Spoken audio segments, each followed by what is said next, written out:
Guys, and welcome back to my channel. Today I will be showing you guys how to make a super easy but yet delicious dish. We are going to be making some corned beef and cabbage.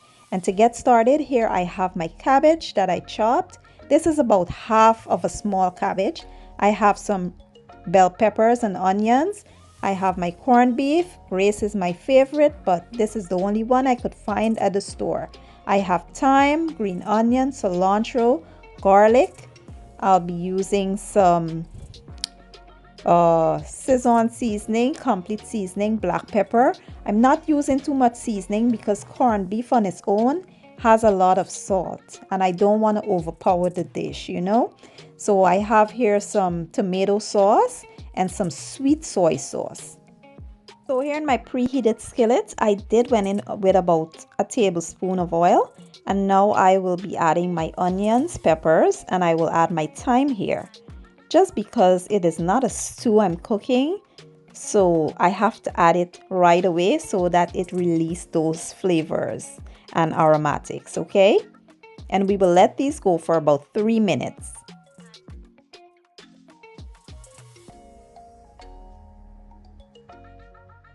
After about 3 minutes, we will now add our garlic. Since I didn't want it to burn, so now I'm adding it in. And then we'll go in with the tomato sauce and the sweet soy sauce. You know, I like to have a little color added to my corned beef. That's why I always add either tomato paste or tomato sauce or, you know, some kind of brown sauce. I like color in my food. Unless it's something I'm cooking that doesn't require any color, then I won't add color, but I love color in my food. I don't like my food looking white, you know.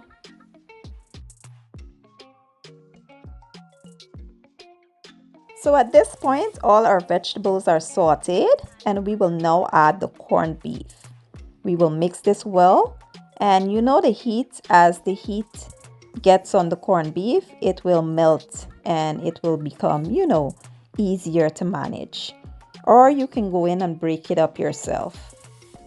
So the corned beef has been cooking for about 4 minutes. And now we will go in with our cabbage. We will add the cabbage here. And then we will add our seasonings to flavor it up a little bit. I did not add too much seasonings, like I said, because the corned beef on its own has a lot of flavor. And it has salt already, and you don't want to end up with a pot of salty corned beef and cabbage. So be mindful of how much seasonings you're adding. Then we'll try to, you know, flip it up a bit so that the corned beef won't burn at the bottom. And we will cover and allow the cabbage to steam and spring its juices. You know, cabbage is a watery vegetable, and it will spring its own juices. You don't have to add any liquid here.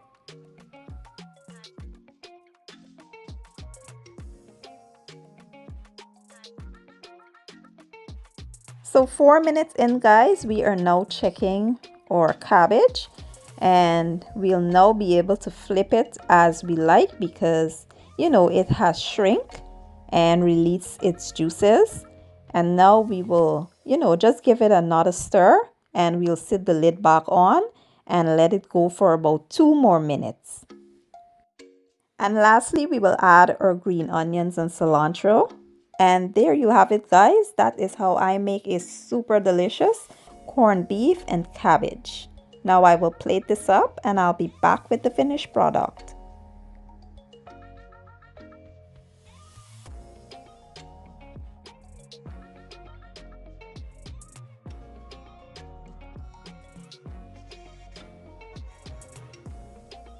Okay guys, so this is how I throw down a super quick and easy but yet delicious corned beef and cabbage. I will be enjoying this with some white rice, avocados, and some fresh spiral carrots.